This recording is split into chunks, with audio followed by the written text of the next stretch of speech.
and everyone. Welcome to Medical Needs in Schools Suffolk workshop on Enuresis this afternoon. If we can ask those that are joining if they can just turn their microphones to mute and turn off their video cameras, please. By request, we've been asked by a few schools for support in this area of toileting, personal care or intimate care, mainly from our primary colleagues, but we know from experience that this area can be somewhat problematic for our high school children and our high school colleagues as well. We know not everyone can join us today. First day back for many. Some are still on holiday, of course, and some are doing some training, but many have said they'll catch up with a recording later. So welcome to those people who are on catch up. So by way of introduction, we welcome Anna Maria Staines, who is an enuresis specialist nurse, and she's kindly agreed to deliver this workshop to us today. Just by way of introduction, I'm going to read out the biography that she sent. Anna Maria is dual qualified for both paediatric and adult nursing, and she's also worked in critical care for a number of years. Anna Maria has always had a passion for supporting children and young people with continence needs, working at both West Suffolk and Ipswich hospitals. She's also an active member of the Paediatric Continence Forum within Norfolk, Norwich and Essex. So very well qualified, Anna Maria, and welcome to our workshop this afternoon, and thank you for your time. I'm now going to pass over to you. Okay, lovely, thank you. As you've been told, my name's Anna Maria Staines. I'm the enuresis specialist nurse based in Suffolk. So currently we are a very, very small service. We have a specialist nurse, which is myself. I have two part-time grade 5 nurses, and I have a little bit of admin support. And we support children that have nocturnal enuresis. Nocturnal enuresis basically means children that wet the bed at night and who have issues with continence, possibly with constipation and daytime wetting. Unfortunately, the service isn't commissioned for daytime and constipation, but we know that all these factors move in together and cause quite a few issues around children that have continence issues. We have over 220 children on our caseload that we know about currently. So the purpose of today's workshop is just to give a little bit of an information and a bit of an understanding as to what we're looking for to help support children and young people with healthy bladders and bowels. So I'm just going to whiz through this. Normally from an interactive presentation, there are some interactive bits, so I might just give you a few minutes just to spend some time thinking about those things, just to help your own understanding of how we can help and support these children as we move forward. Anna Maria, can I just say that if people want to ask a question, we'll use the chat bar facility, and Brilliant. Laura and I will keep an eye on that, so we'll interrupt if you're happy for us to do Brilliant. That with any questions or save them to the end. Okay. Lovely. Thank you very much.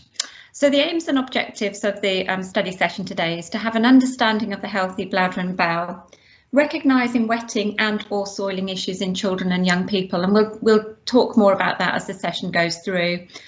What we want is an awareness of basic advice and support for children and families, so not only for parents and carers but for yourselves within the educational scenario. Support with basic behaviour changes, because we have identified that there can be lots and lots of issues with behaviours around toileting, and an understanding of the referral options for children and young people with continence issues. So I'd just like you to spend just a couple of minutes. Obviously we don't have to share any of this, but I think it would just be helpful for you to draw and label the parts of the body to do with the bladder and bowel. And how would you describe to a parent or child how the human digestive system works? So very, very simple, nothing dynamic, nothing major, but just to spend maybe 2 or 3 minutes just thinking where these components fit within the anatomy and physiology of the body. Everybody okay to do that?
I'll just give you another couple of, I'll give you another minute.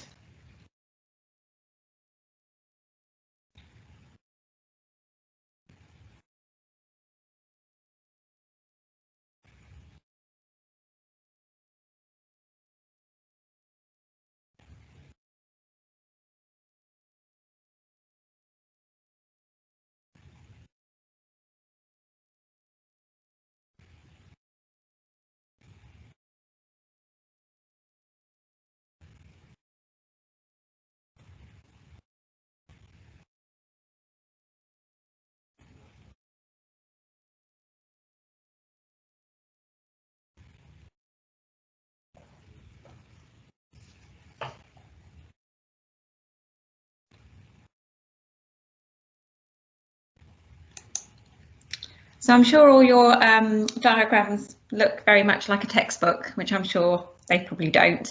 But this just gives you the picture of how our anatomy and physiology fits within our bladder and bowel, and how the bladder is very close to the bowel. So we'll talk a little bit more about that as we go through the session, the importance of being aware about the bladder and the bowel and why it's so important that we discuss this quite a bit. So basically what I did was I just broke down into small little portions on what we need to know about what happens within the mouth, and trying to make it very simplistic. So we eat, we put food into our mouth, it's broken down by our chewing mechanism, and this is called mechanical digestion. The esophagus is where the food is ingested, it's swallowed and transported from the mouth to the stomach by the esophagus. We've then got our stomach, where we've got all the churning and the mixing motions that occur due to the muscle contractions. And this continues the process of the mechanical digestion, which starts at the mouth. In addition, then we've got the chemical digestion occurring in the stomach, where all the foods are then broken down. We've got the small intestine, which is the main function of the small intestine is to absorb the nutrients and minerals from the food that we've consumed. So food is moved then through the small intestine by coordinating contractions called peristalsia, so it's actually pushed through. And then we've got the large intestine, which is the main function. The main function of the large intestine is to remove the water from its contents. This hardens the stool when we're talking about the bowel motion, and so it can be excreted from the body via the rectum and anus. This is very much for us as professionals, but obviously children and young people talk about wee and they talk about poo. So it's being mindful of the environments we're in as to what way we would, or what terminology we would use. So looking at developing bowel and bladder control. So we're looking at the pathway to parenting.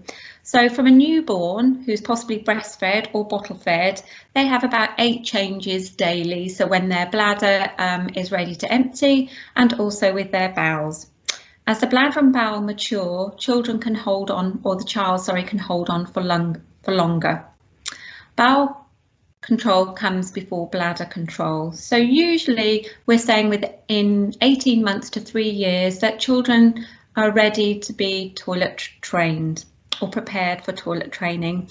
Currently there's some myths banded out there to say that a child should not be toilet trained until they're ready. All the evidence does show that as soon as a child can sit unaided, then they are ready to be supported with their toilet training process. And it's a window of opportunity, actually preparing yourself to be doing those things before the child actually says to you, I can sit on a potty. So as we say, bowel motions between 18 months should be in a mature place. Bladder, so 2 years to 2.5 years, then children should be able to pull up and down their pants to go to the toilet. And really by night time, they should be dry by about 3 years. From our Enuresis clinic, our nocturnal Enuresis clinic, we take children from the age of 5, but usually by the age of 3, children should be dry day and night. So a survey by Eric is Educational Resource Information Centre, where we can get lots and lots of resources from, and it's open for all of us to go and have a little look at. So after this session, if you wanted to go and explore the ERIC website, it's a really amazing website for parents, carers, professionals. There's loads and loads of resources on there. But a survey by them showed that children are being toilet trained later than they were 5 years ago. And as I say, that myth that's been out there to say that children should only be toilet trained when they're ready. which is not true. So signs of readiness for toilet training. What might indicate that a child is developing readiness for toilet training? What about children with additional needs? So usually the health visitors do what they call a SOGS assessment, which is a schedule of growing skills to establish developmental level from birth to 5 years. And that's about toileting and dressing skills. And that gives you an idea as to where that child is in the process for being ready for toilet training. If the child has a physical disability, do they need any specialist seating to enable toilet training to progress? So we're talking about all children at all aspects, whether they've got disabilities or not. We need to be thinking about that, developing that readiness for toilet training, regardless of their additional needs to begin with. So simple ideas to help and support with toilet training, particularly for parents and carers at home. So moving changing materials to the bathroom. So if you're changing the child in the living room, it's time to start moving things to be nearer to the bathroom. Some diversional therapy, things like bubbles are really good. So there's a nice relaxed environment when you're beginning to put those toileting processes in place. For some children and young people, use of visuals is really good. So little pictures of people sitting on toilets about helping to wipe themselves, all those sorts of things can be really, really helpful.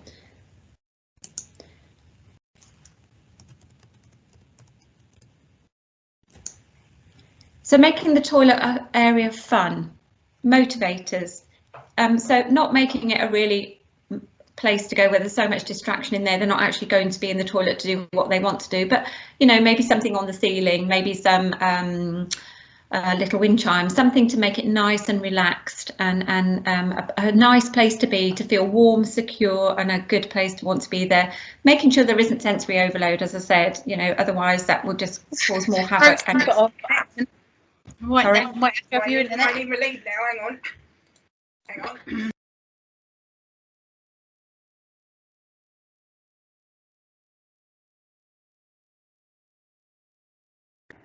Sorry, Anna Marie, you're muted. Sorry, I don't know how that happened. Sorry about that. Ring reducers. So some children and young people are petrified of actually falling down the toilet. That toilet seat can be a massive big hole, and they really can be quite worried sometimes that they're actually going to be pull down that toilet and not be able to get back out. So there's lots of ring reducer seats and things like that to make it a more comfortable place for them to sit. What we try and do as well when we are doing our toilet training is sometimes getting the boys to sit down to go for a wee, just initially. So the reason that is, it's more of a diversional therapy, because little boys can be, well, and girls sometimes, but mainly boys can be notorious for being very, very busy. Whatever they're doing, whether they're playing a game, whether they want to play football. So quite often they will rush to the toilet, possibly not empty their bladder properly, and rush back out. So getting them just to sit for 1 or 2 wees in the day can really be helpful, and it gets them to understand their anatomy and physiology a little bit more, so they're a little bit more relaxed, giving themselves time to go to the toilet. I know sometimes at school it can be very busy because you've got your curriculum, you've got your agendas, so sometimes it can be very, very difficult, but it's getting us to be aware of what we can do with our bodies, both for adults and for children.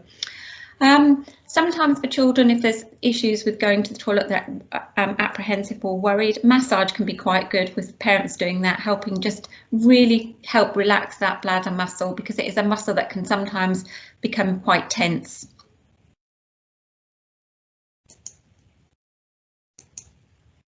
So just looking at identifying problems relating to the bladder. So daytime wetting we look at, so we divide it into two. So we have primary, which they've never been toilet trained and they've not really got very good drinking and toileting habits. So you may need to encourage the parents to take the child to the GP so that they can exclude if there's any physical cause for them to wetting in the day, particularly when they're at school. Sometimes you can see them doing a little jiggle, a little wee dance, which can mean that maybe their brain isn't processing that they need to go, or they're distracted within what they're doing in class and they don't want to go because they're a bit worried. So it's just being aware of those habits that you can see children do sometimes.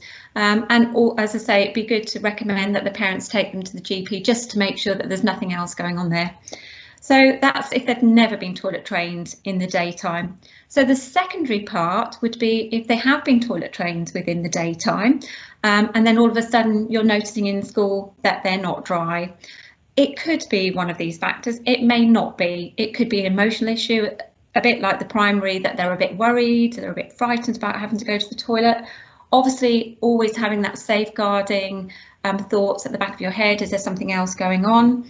Environmental factors, you know, is the bathroom, particularly for the older children in secondary school, sometimes, you know, if the toilets, the access is a little bit limited, if there's no loo roll, or there's a few little worries there, sometimes children don't want to go. And obviously if there's any physiological aspects, again, so the GP is a really useful tool to get some support. So just going on to what I do within my day job is around nighttime wetting, which we call nocturnal enuresis. Children can be referred to the service from once they're 5 years. Our referral process, we get referrals through from school nursing and from GP. So if you've got an issue or you're worried about a child that's in your class, have a word with their parent or their carer and see if they can get themselves referred to school nursing. School nursing will do some one-to-one level 1 support with them, and then if they feel they've not been successful, then they can refer to my service. Unfortunately, I can't take referrals from anyone else at the moment. And again, we divide the nighttime wetting into 2 aspects. We have the primary, where they've never been dry at night, they're not waking to the signals, their hormone, we've all got a hormone called vasopressin, is not working effectively. We don't know why in lots of children and young people, but sometimes it just needs a little bit of support to help that vasopressin work for the night time. We also find sometimes these children do wet in the daytime as well, so we need to be aware of what's going on there. And then again, we've got the secondary, so they've been dry at night for a period of time, and then something happens, there may be a bereavement. Particularly with what we've been through with COVID, we've had lots of referrals or re-referrals coming back into the service because of the issues with COVID, being homeschooled, some going to school, some not going to school. So it's looking at all those things, and particularly with our environment as it is at the moment, I think it's going to be a long time till we overcome all of these issues, if that makes sense. So when you've got issues with daytime and nighttime wetting, it can have an impact on the child and young person, as I'm sure you're totally aware. It's the 3rd highest factor for emotional aspects and stress. Anxiety is just off the roof for a lot of these children and young people that are wetting. They can become very embarrassed. They can hide their wet clothes because they don't want anyone to know that they're wetting, whether it's at school or whether it's at home. Relationships in the family, even to this day, we still have families that can be really, really cross with their young child if they're wetting, particularly in the day or at night. And there is still that blame culture. You're wetting the bed at night, you know you're doing it. Lots and lots of children are not aware that they are wetting the bed at night. They are fast asleep, their vasopressin isn't working, their brain is asleep, their bladder's a muscle, their bladder is full, their bladder thinks, I need to empty my bladder, and there's no recollection. So it's thinking about all those factors that it's not their fault. One thing I would say is for children that wear nighttime pants or pull-ups for help and supporting nighttime wetting, the evidence out there shows that they're not really very helpful, but it's very difficult for us to say they can't wear pull-ups. So what I would say is if you've noticed anyone within your school environment that they are wearing pull-ups and parents are saying they just can't get them out of them, I would strongly recommend, if they're going to wear the pull-ups, that they don't put the pull-up on until they're just about to go to sleep. The thing with pull-ups is they are very, very good. They say what it says on the packet. They absorb the wee. So a child who may be distracted goes and puts their pull-up on when they're going up to bed at 6 o'clock at night, is playing a game, watching television, doing whatever they're doing, think, oh, I might want to do a wee. They do their wee. They're not doing it deliberately as such, but once they've weed in that pull-up, they don't know they're wet because that pull-up has absorbed that wee, and there's no thought that they can feel it on their skin. So it's thinking about those things, and if parents are using them, to maybe just try and limit the time that they put them on, and also encouraging children to take them off first thing in the morning and going to the toilet. So the impact, as we say, on the children can be very, very dynamic. Bullying, particularly for the older children, you know, people say, oh, you're smelling, you're horrible, you know, it's not nice, and self-esteem can be really, really, really hurt.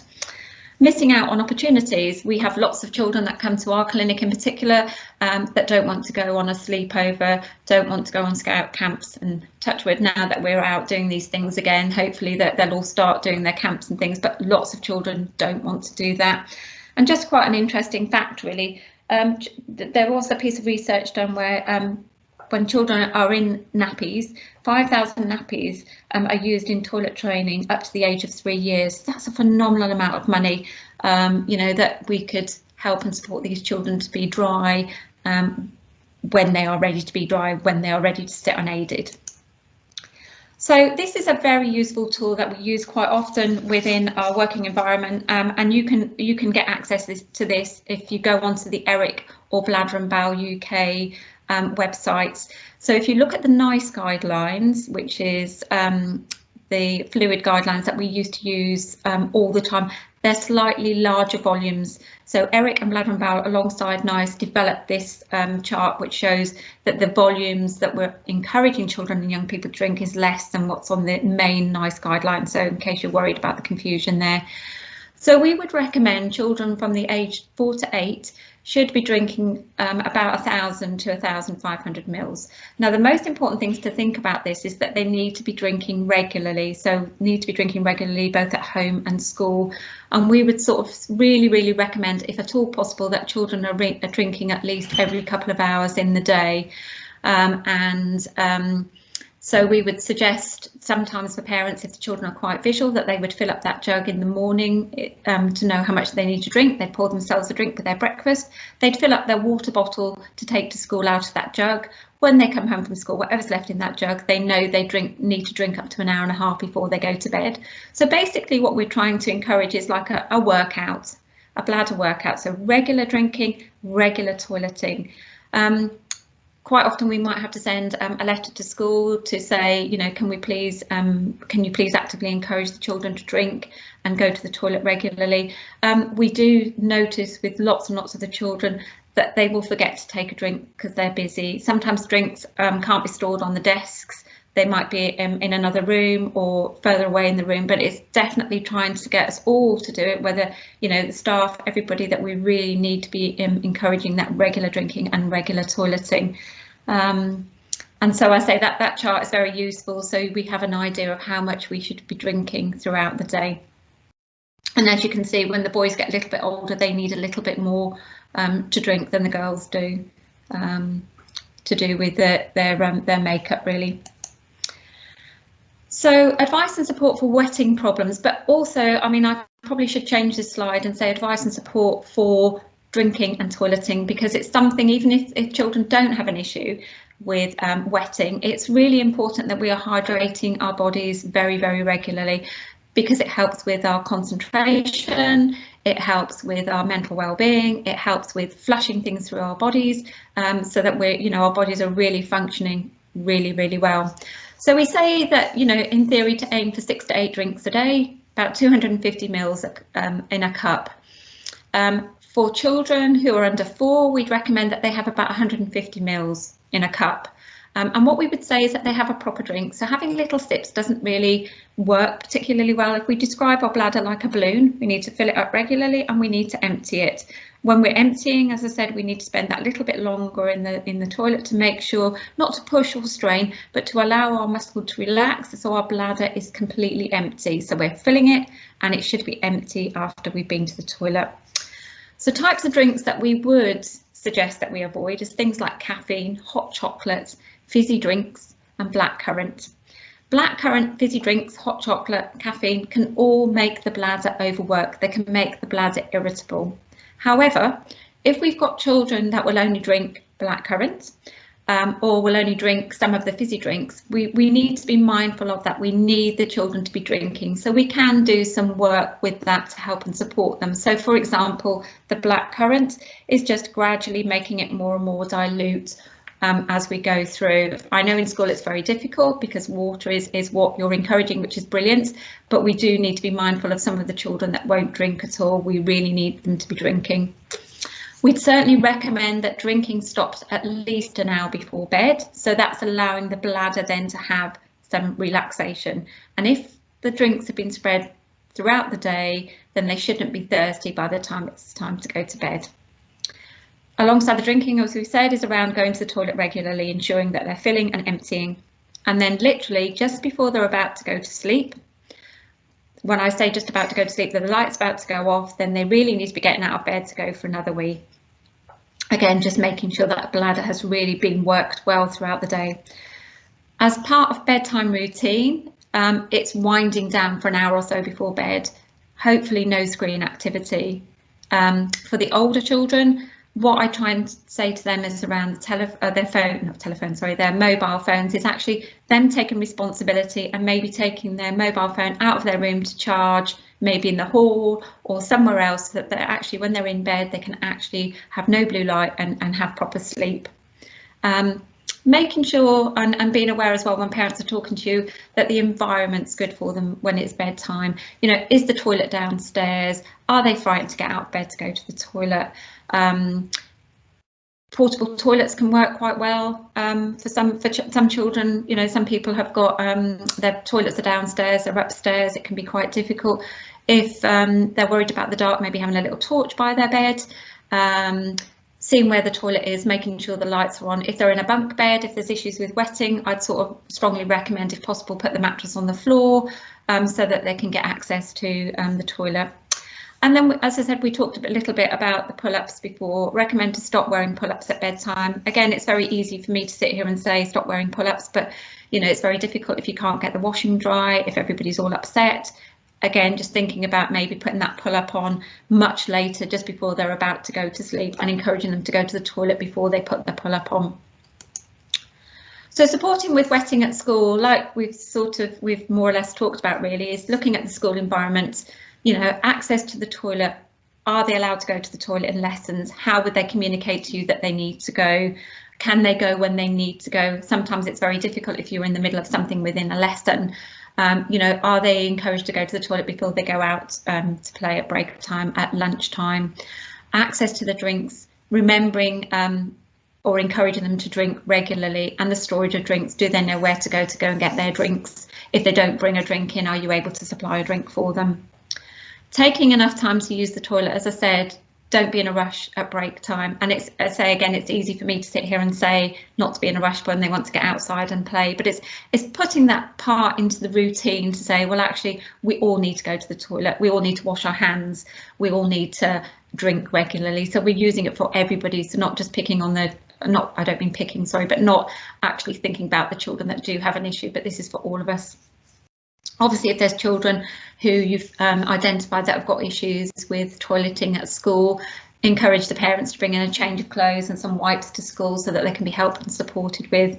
Identify a member of staff to go to for support with toileting, and a reminder to go regularly through the day. Identify key times to use the toilet, for example, before PE, after lunch.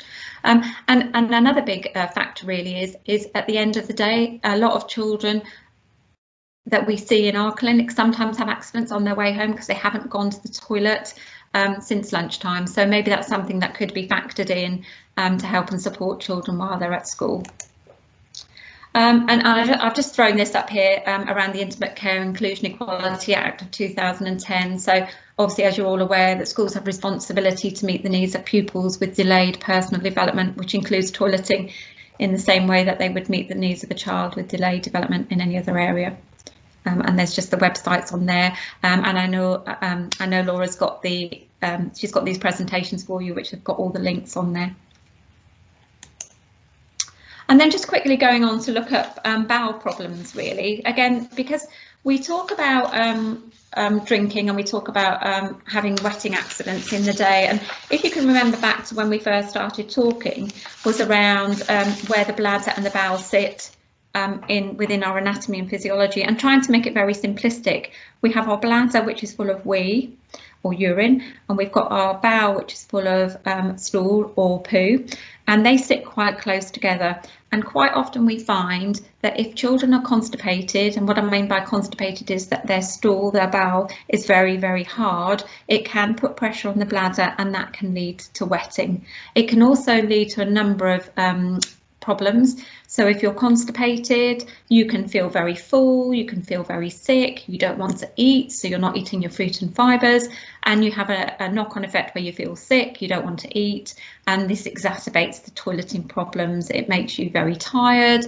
Your concentration is not particularly good. So sometimes you might notice within school if a child looks a bit pale, or from a distance you think, oh, their tummy looks a little bit swollen. It could be an indication that they are constipated, so it's certainly worth being aware of. Soiling, quite often we do hear about lots of children with issues with soiling within school. Soiling tends to be overflow from constipation. What we mean by that is that the stool, the bowel motion is very, very hard. Sometimes it gets a little bit of water on the outskirts of the bowel motion, and that can leak, and that is quite often called soiling or overflow. And as we talked, you get the emotional problems, you get the behaviour problems. They could be misbehaving because they feel so uncomfortable, they don't know what to do with themselves. They can become quite withdrawn.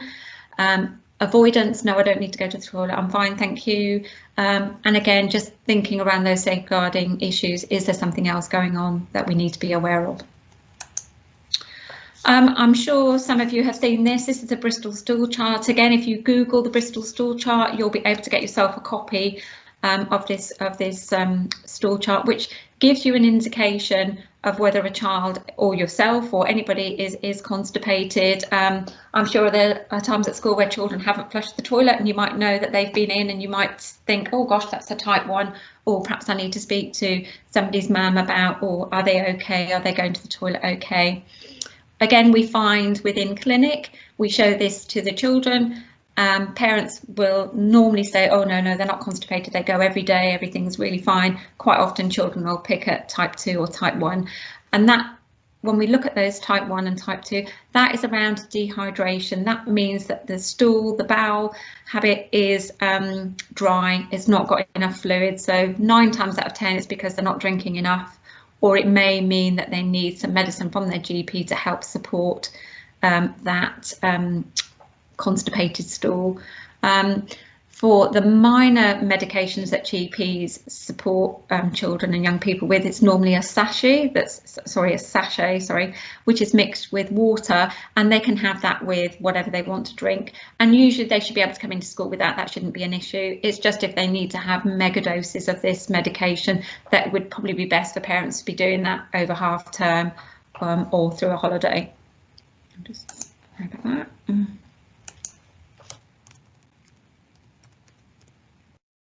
My computer's playing silly games. Okay, so again, just looking at the cost of constipation, some very interesting studies that have been done recently within Suffolk around children and their admissions to hospital because of constipation. And there has been some research on a few children, or particularly teenagers, young teenagers, who are playing on their games and don't want to go to the toilet on their iPads or whatever games they're playing on, and they don't want to end that game because something catastrophe could happen, so they want to continue to play that game. And quite often we've had really big issues with chronic constipation, and there's been a couple of perforated bowels because they haven't actually wanted to stop the game to go to the toilet. So it's really important to get back to the basics within our routines around drinking and going to the toilet. A&E admissions into West Suffolk and Ipswich Hospital in 2017 showed that there was 13,135 that ended up going into hospital as inpatients for constipation. And to be honest, I think it is our responsibility throughout all the professions that we're working with. So again, just looking at the advice and support for problems with soiling and constipation, we're going back again to our drinking and our going to the toilet. So drinking, again, aiming for those 6 to 8 drinks throughout the day, trying to go to the toilet about 20 minutes after their meals. A lot of children tend to go to the toilet when they're at home. There aren't that many, I don't believe, that use. You might say that's different, but I would think there's not as many that go to the toilet at school. I know there are, but not as many probably as they do at home. Trying pushing and blowing exercises on the toilet just to help make the abdomen extend and deflate, so making it nice and soft for them to go to the toilet. As we said before, be prepared to have a change of clothes. parents and carers can identify a time of day usually for them to have a poo or have their bowels open. So getting parents again to be more engaging, knowing that, all right, just before we're going to go to school, they need to go to the toilet. So maybe bringing that time, you know, they get up a little bit earlier so that they're not going to be late for school and they're going to be relaxed, because when you go to the toilet, you need to be relaxed. If you're tense, it's not going to work. Eating healthy foods, very much around our diet, not just for the toileting, but also for our mental well-being and concentration and learning. So the green veg, the fruit, the vegetables. We do find a lot of children aren't very keen on their fruit or vegetables, so quite often would suggest maybe making a smoothie, or maybe just putting some of the vegetables in some food that they are eating. Good sitting position on the toilet is really, really important. So we're thinking about our anatomy and physiology. We're in a sort of a straight curve, so children may need to put their feet on a stool so that they're actually in an alignment, so the abdomen which supports the bowel and the bladder are not squashed, and you can actually have that free gravity to help pull out the toxins that we don't need within our body. Keeping active, all the sports, the activity, running around. We have noticed again throughout COVID that we've had quite a few children that have put lots of weight on because they've not been as active as they would have been when they're at school. Obviously, the hygiene we're talking about at school, the support, making sure that they're clean or they've cleaned themselves properly after they've gone to the toilet. Obviously, any soiled clothes are put in bags to go home, and just making sure they're nice and fresh and clean so the skin doesn't get sore and there's no smell. And also identifying, like we said before, that someone in school can help and support them. For those children that do have toileting problems, it can take months to resolve if it's a long-standing problem.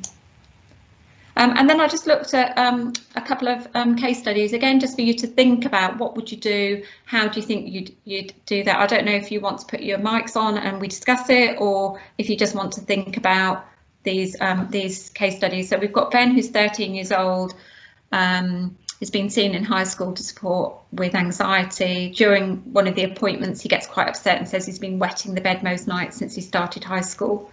What sort of questions do you think you might want to ask him? And what support could you offer him?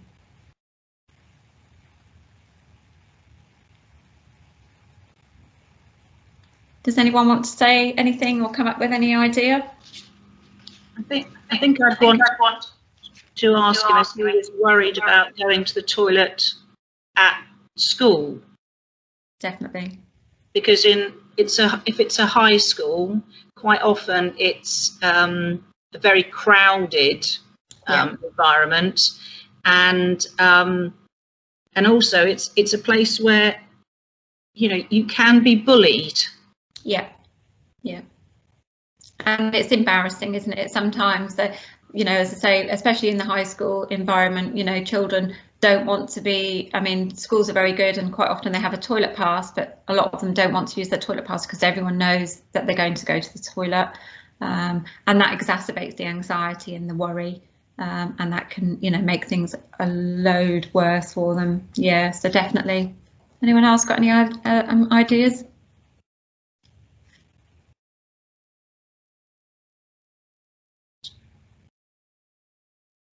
So it's obvious from this boy, Ben, that he's actually then developed a relationship with the person that's then asking him the question. So that helps to build his confidence a little bit.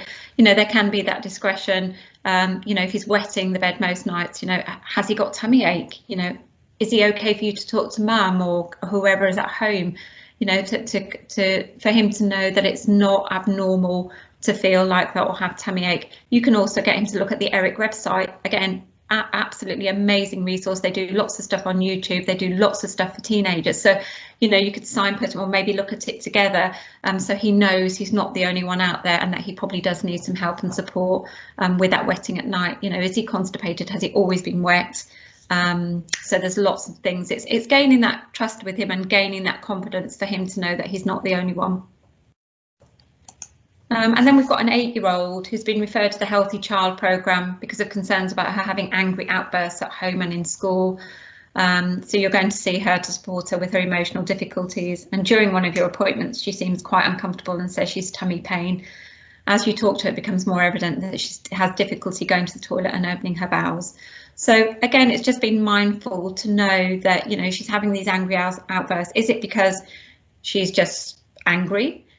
Or is it because she doesn't feel particularly well and this is how she presents? I'm not saying that all children that have angry outbursts are constipated and have toileting issues, but it's something to think about. It's something to think, oh, you know, well, oh, she does look a little bit, you know, her tummy does look a bit, and she does look a bit pale, or she looks really tired. So just looking at those aspects as well, you know, as well as the other things that you think about that it could be.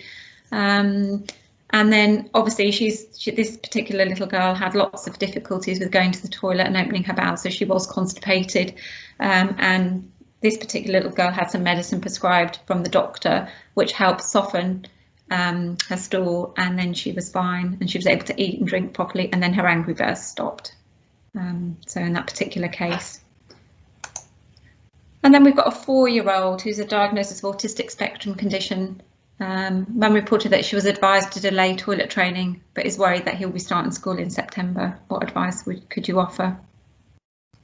So for me, particularly, whether Kieran has got autism or not, you know, he's 4. You know, why was Mum advised to delay the toilet training when he could sit unaided and could be supported sitting on either a potty or sitting on a toilet with a retainer seat to help and support him?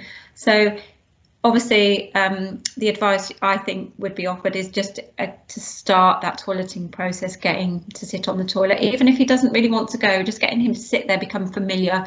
You know, if he's a child that will only go for a wee or a poo in his pull-up, just getting him to sit on that toilet, even if he's in his pull-up, just gradually getting him to become more and more confident to think, oh, actually, I can sit on the toilet. Oh, I can take my pull-ups off. So very slow and gradual, which hopefully school could support, as well as what Mum has to do at home as well.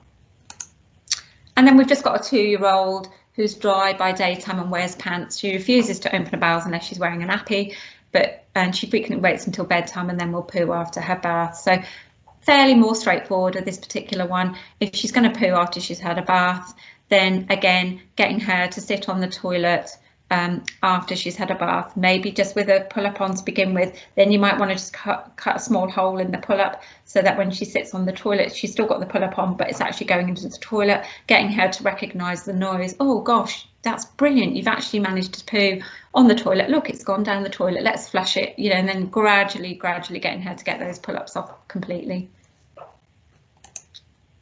So onward referrals and other services, as I said at the very beginning, unfortunately I can only accept referrals from the GPs or from school nursing. So if you do identify any children or young people within your environment within school, I'd strongly recommend, if you're not worried that there's some physiological things going on, that you would refer to school nursing. School nursing will do a level 1 piece of work to help and support families with the regular drinking and the regular toileting, and then if they need to do an onward referral, they can do. It's always really good idea and good practice to get the GPs involved as well if you have got a worry, if there's something going on in the daytime and you feel there's some constipation that you've noticed. Some really good resources as we've talked about, so Bladder and Bowel UK website, again, really good resource. Let's Go Potty by Eric, which is dedicated to supporting families and anyone working with young children with every stage of the potty training journey from nappies to pants. Really useful. Nocturnal Enuresis service, which is my team. We've got the Learning Disability Service, so if you felt that you needed some support with visuals, they're an amazing resource to help you and support you with some visuals. And then we have School Nursing Service, and then obviously I think you're aware of the Chat Health Service, which is a confidential school nursing service where parents, carers, children, young people can contact for any concerns they've got, whether it's emotional, toileting, any concerns they've got, they can go through Child Health. And then just a little quote to end on, really. School readiness is an increasing and worrying problem with many children arriving at school in nappies, not yet toilet trained. This is making huge demands on school nursing and school staff and on the child's health, wellbeing and educational attainment. Families and all those working in the early years sector need to work together to tackle this issue, which we are. And that came from Sharon White, the Chief Exec of the School and Public Health Nurses Association. Any questions? I'm finished. Hello, Anna Maria. Thank you so much. We've got some questions in the chat bar. I'm going to read a couple. Are you happy to take them? Absolutely. Yeah, I'm just going to try and come out of my PowerPoint so I can. I don't know what I'm doing here. Okay. Yes. Okay, so I'll read. We've actually had two from Leslie. So Leslie asks, how do I approach a parent of reception children who send their children to bed with a suppy cup or a bottle of milk at bedtime? So that's a really, really interesting question, and lots of parents and carers do that. What I would suggest is a very gradual reduction. So if the little one is having the sucky cup or the bottle of milk and mum's finding that very difficult to take it away from them, then I would suggest that mum reduces the amount of fluid that she's putting in that cup every night. So eventually it'll be gone. Sometimes parents take them away completely. Depends on how much disruption they want in the night time. But I personally would say maybe gradually reduce the amount that they're taking at night. And that's why, again, I'm so passionate about saying that we need to be drinking regularly throughout the day. So by the time it comes to bedtime, we shouldn't be thirsty. But it sounds very much like this little one's now got a habit of taking that to bed. Does that answer the question? Leslie, would you like to unmute yourself and ask your other questions? Is that okay? Yeah, it's fine. Because this is, toileting and continence is a real issue at our school. Yeah. I have children all the way through until year 4 who are not managing their own toileting, in a regular way, and it really does concern me enormously that this year I had 6 children come to start reception in September out of 60, where there was just, no, they're not toilet trained and they are not developmentally delayed in another way, I am worried that by the use of pull-ups, parents sending children to school in pull-ups, and the children aren't, we're asking to change the children 3 times a day. And parents are saying, no, I don't need to provide that number of pull-ups. But to me, if they're in at 8:30, and they're not using the toilet, they're using their pull-up, then I should be changing it at I haven't got the staff to watch them all the time and do it instantly. So we change at 10:30, after lunch at 12:30, and then at 2:15, 2:45 before they go home. So Leslie, is there the opportunity to actually put them on the toilet rather than change the pull-ups, or is that something because of staffing you're not able to support with? No, every time we change them, we put them on the toilet. Right, okay. I'll be honest with you, because we haven't got a lot of space in toilet cubicles to not put them on the toilet. Right. Particularly when, not just with the reception children, when I'm getting to the older children, the ones in year 2, we had a small celebration today. I had a child in year 1 actually do his first wee on the toilet today. Do you want to email me out of this, and then we'll see if there's anything I can do with the school environment that you're in, and whether or not I can do some training with the health visitors to help and support moving forward. It does just seem to me to be an issue that is growing. I've been here 7 years, and I have never had so many children, and it's increased each year, the number of children, and constipation, parents bringing them in saying, they need to lie down for half an hour before they go for a poo. And I'm thinking, no, where do you want me to do that? And the children don't seem to notice about emptying their bowels in their pull-up. No. And then the other children notice, and we've got like you were saying, the issue of other children saying, even at age 5, he smells, miss, and the child's then not wanting to allow me to change them. Leslie, this is Kelly Head. Hi, I'm a head teacher in Ipswich. I don't know which school you're at. But do you have a reception class meeting in like the June before they start?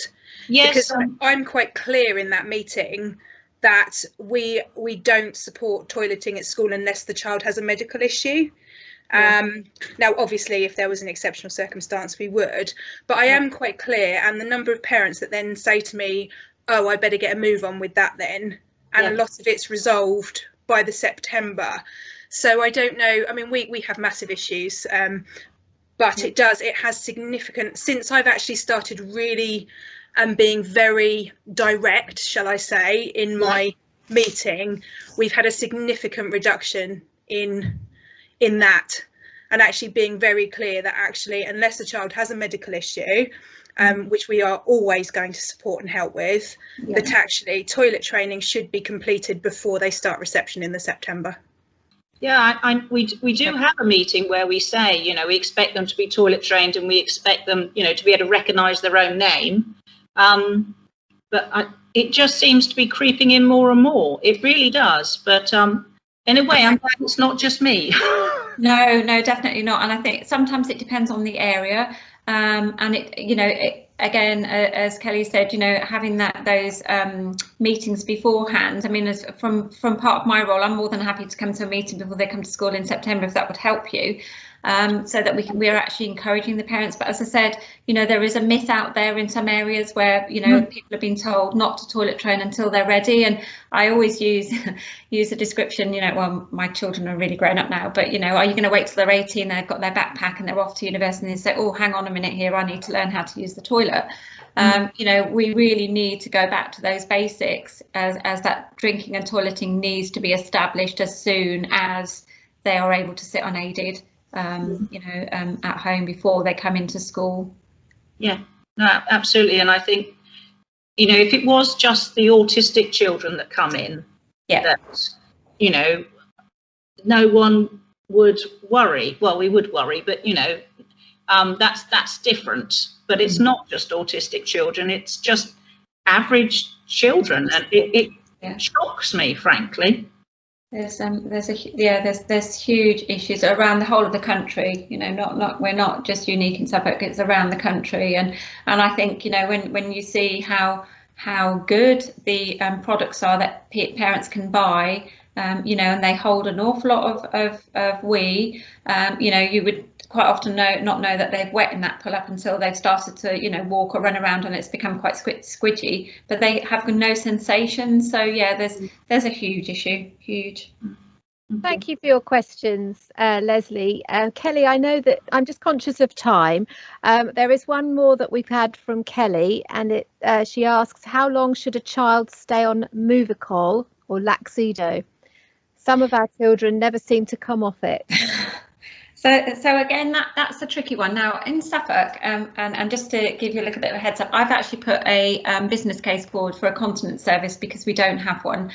So we have quite a few issues around toileting and constipation and daytime wetting. So if you look at a child, for example, that wets the bed at night, there are the three elements. They can wet in the day, they can be constipated, and they can wet at night.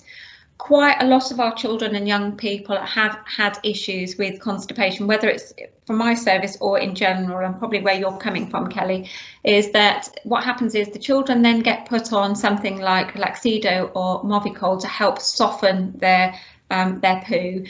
So they're quite gentle laxatives, but they can be very effective. Now, unfortunately, there is really nobody out there to take the lead on that medication. So children may be prescribed that medication, but there's not really a lot of direction on how long they should be on it, what should happen. On some occasions, we have parents that have been prescribed it, they give their child 1 or 2 doses, and the next thing is the child, what they describe as has explosive diarrhea, which 9 times out of 10 it's not. It tends to be overflow, that there is so much up there that they need that medication to help and support.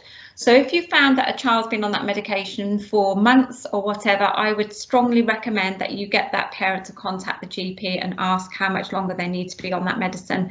Are they actually having their bowels open properly? When are they giving that medication? Are they mixing it properly? One of the biggest failures of the Movicol and Laxido is parents are not mixing that medication properly, so therefore it's not effective and they can be on it forever and ever and ever. It's very specific, it's a sachet. Movicol and Laxido, very similar, just different manufacturers. They need to be mixing it with 62.5 mils of water, and then they can add it to a juice. But 9 times out of 10 parents have not been given that advice to mix the medication properly, and therefore it's not been effective, and therefore it's a bit like a chicken and egg. They're on it. So I would be going back to the GP, or getting parents to go back to the GP. Does that make sense? Thank you, Anna Maria. Yes, I think that was really clear. I hope, Kelly, that answered your question. I am conscious of time, so I'm going to just remind everyone that a copy of this workshop will be available on our Radwell Trust website, and also the slides from today's workshop will be uploaded, and along with the PowerPoint, another PowerPoint that can be used with parents. Is that right? Is that right, Anna Maria? The one yes, it is. You're happy for us to share that with everyone. Brilliant. Absolutely. Thank you so much for your time today. I must admit, at the very beginning, I was appalling at drawing the. Well, I'm sure many of my colleagues probably had the same trouble.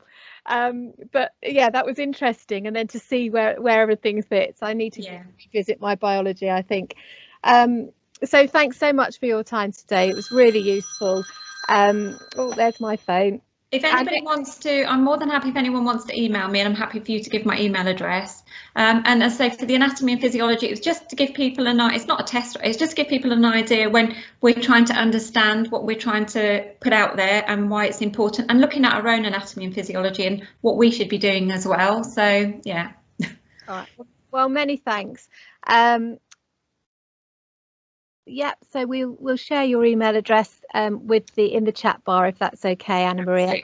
Yeah, and just a reminder to everybody else that our next workshop will be on the 26th of April at 4 o'clock, and it's entitled Getting to Know Your School Nursing Service, and that will be presented by Jo Leek, one of our school nursing team. Many thanks for those of you who have joined us today. We look forward to seeing you again soon. Thank you. Bye.